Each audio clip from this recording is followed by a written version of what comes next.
Bon, si avril 1984, je n'étais pas encore né.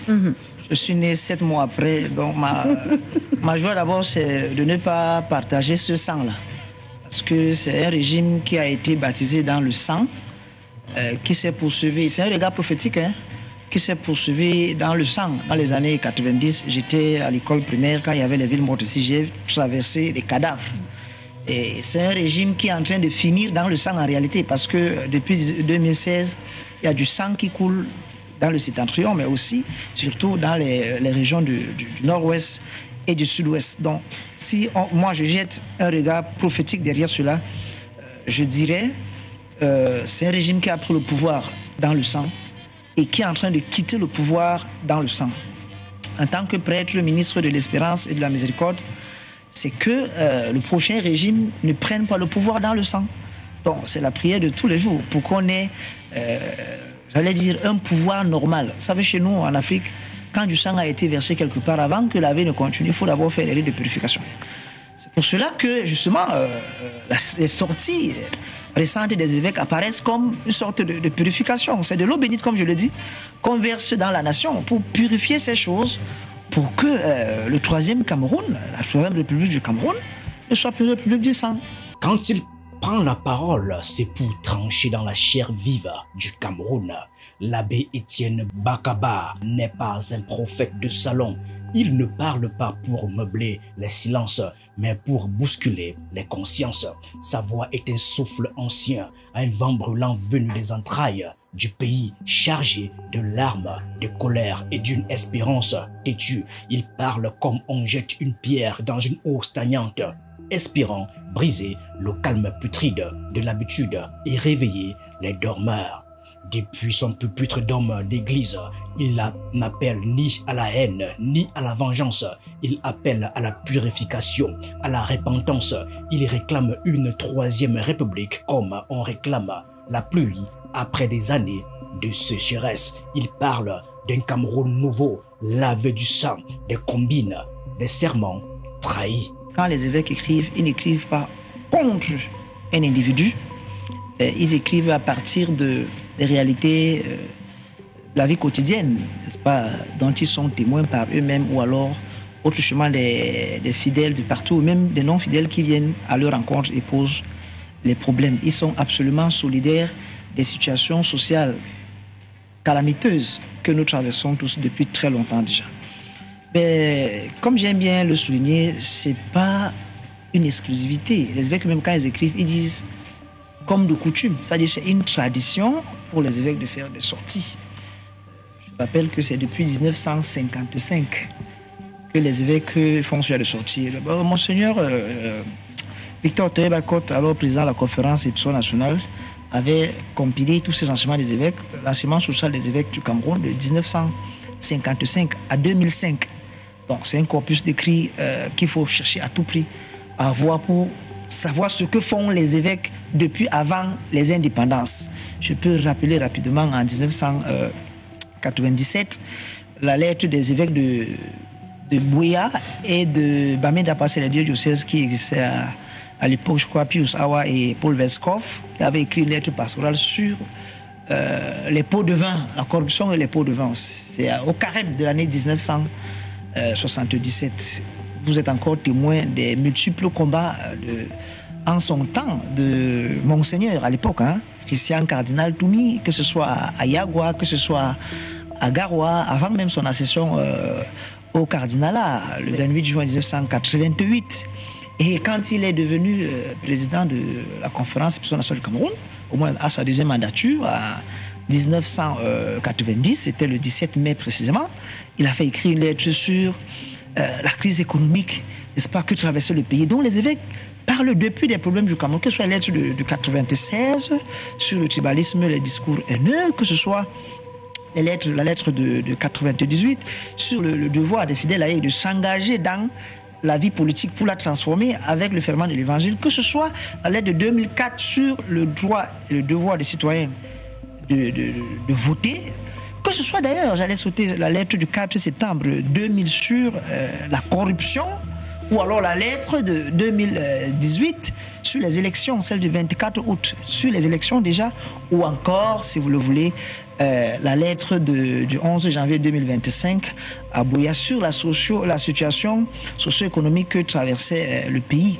que les évêques décriaient. Donc, la note pastorale du 28 mars rentre dans la tradition du magistère, j'allais dire, ordinaire de l'épiscopat camerounais, qui dit aux fidèles, on ne peut pas se contenter d'invoquer la miséricorde de Dieu dans les églises en élevant les mains au ciel sans sortir de l'église pour aller transformer cette vie. Dieu, oui, on veut bien que Dieu nous donne un logement, mais Dieu n'est pas maçon pour venir construire nos maisons. L'abbé Bakaba ne tourne pas autour du pot. Il dit que le Cameroun est souillé, pas seulement moralement, spirituellement, institutionnellement. Le péché est devenu structurel, le vol est politique, la corruption est systémique. Le pays est un temple renversé où les marchands ont été remplacés. Les prophètes et les prêtres du mensonge tiennent le haut de la chair. Il évoque un Cameroun où les dirigeants pratiquent le culte des enveloppes, où les plus forts s'enrichissent sur la misère des faibles, où les diplômes dorment dans les tiroirs et où l'emploi est une faveur, non un droit, où la justice penche toujours du côté de celui qui paye le mieux. Il y a longtemps que les tables des valeurs ont été renversées, longtemps que les valeurs portent cravate et défilent en cortège officiel. L'abbé ne dénonce pas seulement un système, il dénonce une trahison, une profanation de l'idéal républicain. Le Cameroun est devenu Sodome. Plus rien n'étonne, plus rien ne choque. La corruption est entrée jusque dans le sanctuaire. Imaginez-vous, j'ai parlé quelque part de l'honnêteté de l'Église catholique. C'est pas parce que je suis dans l'Église catholique. Cette honnêteté, elle se traduit comment? Elle se traduit que l'actuel président de la République est un chrétien catholique. Un ancien séminaire de surcroît qui aurait pu être prêtre et évêque. Bien sûr. Et ceux qui s'expriment sont les dirigeants de son église. Est-ce que vous imaginez un temps soit peu que le président actuel soit d'une autre confession ou qu'il soit peut-être musulman? Quelle interprétation serait en train de faire le citoyen lambda sur la sortie des évêques? C'est pour ça que je vous dis, c'est une sortie qui est honnête. S'il fallait être partisan, on dirait, mais voilà, le président, il est de notre confession religieuse, alors même s'il fait mal, on va le couvrir parce que c'est notre fidèle. Mais l'honnêteté de l'Église se traduit dans ce fait que, voilà, c'est notre fidèle. Ce n'est pas à nous. Pas vous êtes un parent, vous avez vos enfants à la maison. Quand votre enfant il fait bien, vous avez le droit de le féliciter. Quand il fait mal, vous avez l'impérieux devoir de lui dire, mon fils, tu as mal agi, rectifie-toi. Donc c'est le rôle de parent parce que l'Église, elle est mère et éducatrice. Une mère ne se contente pas de donner les enfants, c'est-à-dire de leur donner le baptême, ils deviennent enfants de Dieu, mais il faut éduquer ces enfants dans la vie baptismale. Et la vie baptismale, ce n'est pas une vie qui est là-bas au ciel, ce n'est pas une vie désincarnée, c'est une vie de tous les jours parce que la foi n'est pas simplement prêcher, la foi n'est pas simplement professer, la foi n'est pas simplement prier comme on le fait le dimanche, la foi est également vécue. Donc il y a un corpus social de l'enseignement de l'Église qui touche toutes les questions de la vie, surtout les questions de la vie sociale. J'allais finir en disant qu'un jour, vous allez peut-être entendre les évêques s'exprimer sur la question de l'insalubrité urbaine, la question des poubelles. On va dire, mais il ne prêche plus l'évangile, il parle aujourd'hui de la poubelle. Et pourtant, c'est un problème écologique. Et dans la doctrine chrétienne, nous savons que c'est Dieu qui a tout créé. La création appartient à Dieu. Donc, si la création est menacée par le problème des ordures, mais il y a un corpus écologique de l'enseignement de l'Église. Qu'on ne dise pas à ce moment-là que l'Église est hors sujet. Depuis 1982, le peuple camerounais marche dans un désert sans fin. 43 ans d'illusions, de fausses promesses, d'alternances qui n'en sont pas. Le désert n'est pas seulement géographique, il est mental, spirituel, existentiel. Au commencement, il y avait l'espoir. En novembre 1982, Paul Biya succède à Amadou Ahidjo. Le discours inaugural est sobre, prometteur, rigueur et moralisation. Le peuple applaudit, l'espérance germe, mais très vite la promesse fane. La répression des années 80, les purges politiques, la crise économique qui frappe dès la fin de la décennie. Le vent tourne En 90, le multipartisme renaît dans la douleur. Le sang coule, les manifestations sont matées, les opposants bâillonnés. Les années 90 sont un théâtre d'ombre. On parle d'ouverture, mais les portes restent fermées. La constitution de 96, prétendument progressiste, reste inappliquée dans ses fondements essentiels. Année 2008, une autre pierre posée sur le tombeau de la démocratie. La révision constitutionnelle qui supprime la limitation des mandats. Le peuple gronde, des mots à Douala, des cris étouffés.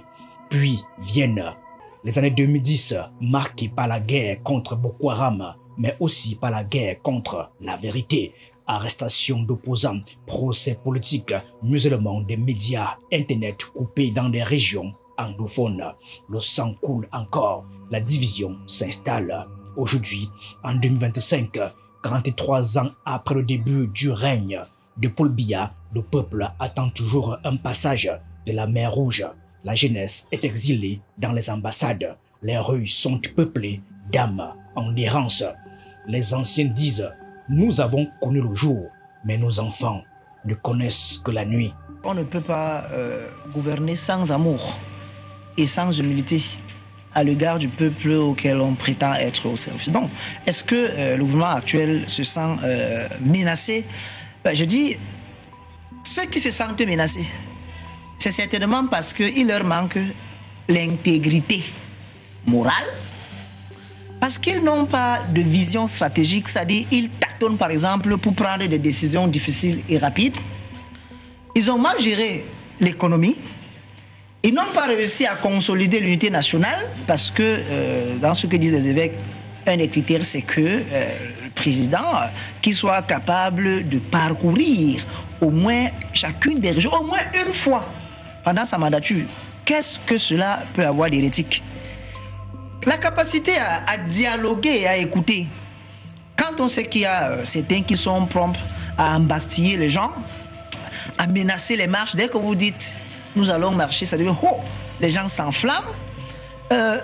Comment dire, le respect des libertés, parmi lesquelles la liberté d'expression, parce que cette note des évêques est une marque suprême de la liberté d'expression. Oui. Si certaines se sentent gênées, ceux qui ne respectent pas la liberté d'expression, c'est ceux qui visiblement ne luttent pas contre la corruption, ou alors sont des acteurs et les promoteurs de la corruption. Oui.